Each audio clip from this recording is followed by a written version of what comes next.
Historia de la filosofía. Volumen 1. Filosofía antigua, filosofía patrística, filosofía escolástica. 21. Parte primera. Filosofía antigua. Capítulo 9. Platón. 48. La polémica contra los sofistas. Esta es una obra del maestro Nicolás Abagnano. La tesis que el precedente grupo de diálogo sugiere indirectamente, la unidad de la virtud y su relación al saber, se plantea positivamente y se muestra en el Protágoras en polémica con la actitud de los sofistas. A Protágoras, que se llama maestro de virtud, Sócrates opone que la virtud de que habla Protágoras no es ciencia, sino un simple conjunto de habilidades adquiridas accidentalmente por experiencia. Por esto, es un patrimonio privado que no puede enseñarse ni transmitirse a los demás. No puede afirmar la enseñabilidad de la virtud Protágoras, para quien las virtudes son muchas y la ciencia una sola de ellas. Porque únicamente la ciencia se puede enseñar y por tanto, la virtud se puede transmitir y comunicar solo en cuanto es ciencia. Se ha visto a propósito de Sócrates que aquí la ciencia se entiende como cálculo de los placeres y su concepto permanece, por tanto, anclado en la letra de la enseñanza socrática.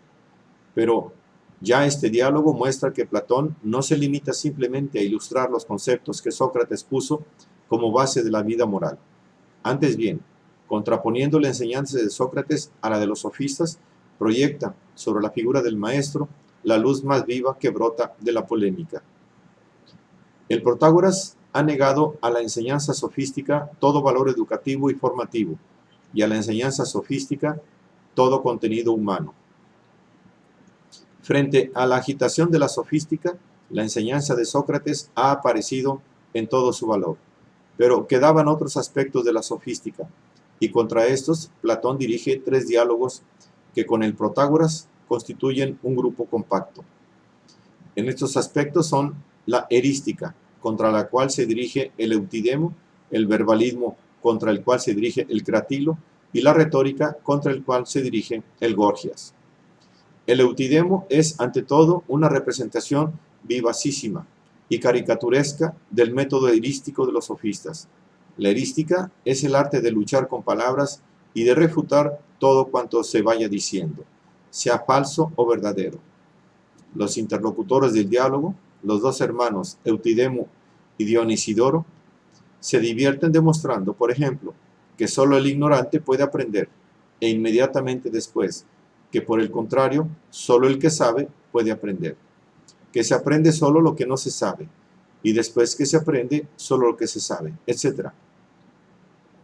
El fundamento de semejantes ejercicios es la doctrina, que de los sofistas había pasado también a los cínicos, de que no es posible el error, y que dígase lo que se diga, dígase lo que se quiera, se dice algo que es, y por lo tanto resulta verdadero. A lo cual Sócrates opone que en este caso no habría nada que enseñar ni nada que aprender y la misma erística resultaría inútil. Y en realidad, nada se puede enseñar más que la sabiduría, y la sabiduría no se puede enseñar ni aprender más que amándola, esto es, filosofando. Y en este momento el diálogo se transforma de crítica del procedimiento sofístico en exhortación a la filosofía. Y este discurso introductorio o prototrépico se hizo famoso en la antigüedad y fue imitado muchas veces.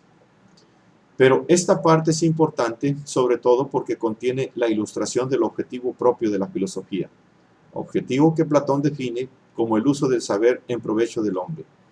La filosofía es la única ciencia en que el hacer coincide con el saberse servir de lo que se hace. O sea, es la única ciencia que no solo produce conocimiento, sino que enseña a utilizar los conocimientos para provecho y felicidad del hombre. A la erística se añade el verbalismo, contra el cual va dirigido el cratilo. El problema de este diálogo es el de ver si verdaderamente el lenguaje es un medio para enseñar la naturaleza de las cosas, como Cratilo, los sofistas y Antístenes sostenían. Platón no sostiene ciertamente que el lenguaje sea producto de una convención y que los nombres se hayan impuesto arbitrariamente. Como cada instrumento debe adaptarse al fin para el cual se construyó, así el lenguaje debe adaptarse a hacernos discernir y enseñar la naturaleza de las cosas. No hay duda, pues, que cada nombre debe poseer una cierta justeza. Esto es, debe imitar y expresar, en cuanto es posible por medio de letras y sílabas, la naturaleza de la cosa significada. Pero no todos los nombres poseen este carácter natural. Algunos, por ejemplo, los de los números, son puramente convencionales, y en todo caso no se puede sostener, como hace Cratilo, que la ciencia de los nombres sea también ciencia de las cosas, que no haya más camino para indagar y descubrir la realidad que el de descubrir los nombres, y que no se pueden enseñar más que los nombres mismos, ya que los nombres presuponen el conocimiento de las cosas. Los primeros hombres que los encontraron debían conocer las cosas por otro camino, desde el momento que no disponían todavía de los nombres, y nosotros mismos, para juzgar la corrección de los nombres, no podemos acudir a otros nombres. Antes bien, hemos de recurrir a la realidad, cuya imagen es el nombre. Así pues, el criterio para entender y juzgar el valor de las palabras nos lleva a buscar, más allá de las palabras, la naturaleza misma de las cosas. De este modo, el diálogo contiene la enunciación de las tres alternativas fundamentales que luego se presentarían constantemente en la historia de la teoría del lenguaje, a saber, primero, la tesis sostenida por los eleatas, los megáricos y los sofistas y Demócrito, de que el lenguaje es pura convención, es decir, debido exclusivamente a la libre iniciativa de los hombres.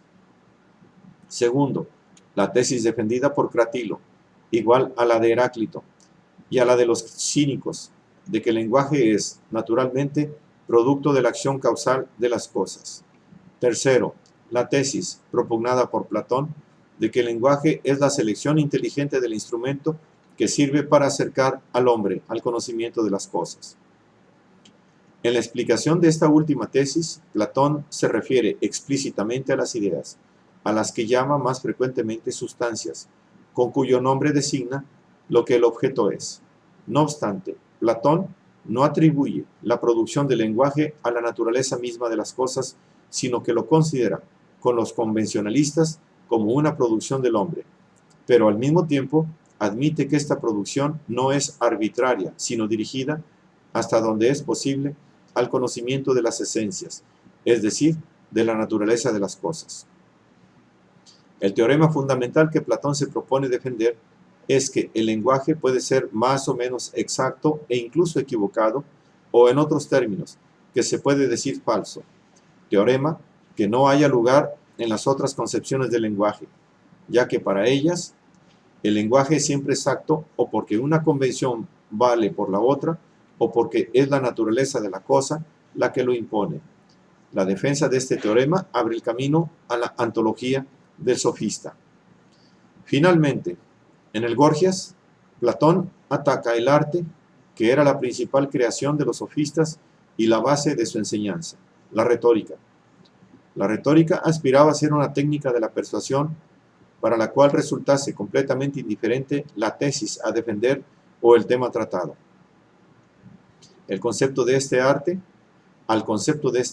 Platón opone que todo arte o ciencia resulta verdaderamente persuasivo, solo respecto al objeto que le es propio. La retórica no posee un objeto propio, permite hablar de todo, pero no consigue persuadir sino a quienes tienen un conocimiento inadecuado y sumario de las cosas de que trata, esto es, a los ignorantes. No es, pues, un arte, sino solo una práctica adulatoria que presenta la apariencia de la justicia y se halla respecto a la política, que es arte de la justicia, en la misma relación en que la culinaria se halla respecto a la medicina. Retórica y culinaria estimulan el gusto, una el del alma y la otra el del cuerpo. Política y medicina curan verdaderamente el alma y el cuerpo. La retórica puede ser útil para defender con discursos la propia injusticia y para eludir la pena de la injusticia cometida, pero esto no es una ventaja. El mal para el hombre no consiste en sufrir la injusticia, sino en cometerla, porque ésta mancha y corrompe el alma, y sustraerse a la pena de la injusticia cometida es un mal todavía peor, porque quita al alma la posibilidad de liberarse de la culpa expiándola. En realidad, la retórica, por su indiferencia respecto a la justicia de la tesis a defender, implica la convicción, expuesta en el diálogo por Calícles, de que la justicia es solo una convención humana que es de tontos respetar, y que la ley natural es la ley del más fuerte. El más fuerte sigue únicamente su propio placer y no se preocupa de la justicia, tiende al predominio sobre los demás y tiene como única regla su propio talento.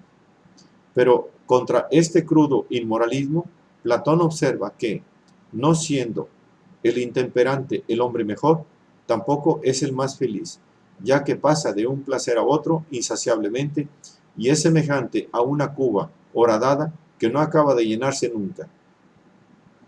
El placer es la satisfacción de una necesidad, y la necesidad es siempre falta de algo, esto es, dolor. Placer y dolor se condicionan mutuamente y no hay uno sin el otro. Pero el bien y el mal, por el contrario, no van juntos, sino separados, de modo que no pueden identificarse con el placer y el dolor. El bien no puede conseguirse más que con la virtud, y la virtud es el orden y la regularidad de la vida humana. El alma buena es el alma ordenada, que es sabia, templada y justa a la vez. La polémica contra los sofistas, desarrollada en este grupo de diálogos, esclareciendo la naturaleza de la enseñanza de Sócrates, ha hecho surgir los problemas que esta enseñanza planteaba. La virtud es ciencia, se puede, por tanto, enseñar y aprender. Pero, ¿qué es aprender? He ahí el primer problema. El aprender crea indudablemente un vínculo entre hombre y nombre, y entre hombre y la ciencia. ¿De qué naturaleza es este vínculo? He ahí otro problema. ¿Y qué es exactamente la ciencia en que la virtud consiste? ¿Cuál es el objeto de esta ciencia? ¿El ser de qué trata? He ahí el último y más grave problema que brota de la enseñanza socrática. La investigación platónica debía, en su desarrollo ulterior, abordar estos problemas tanto en su singularidad como en sus relaciones recíprocas.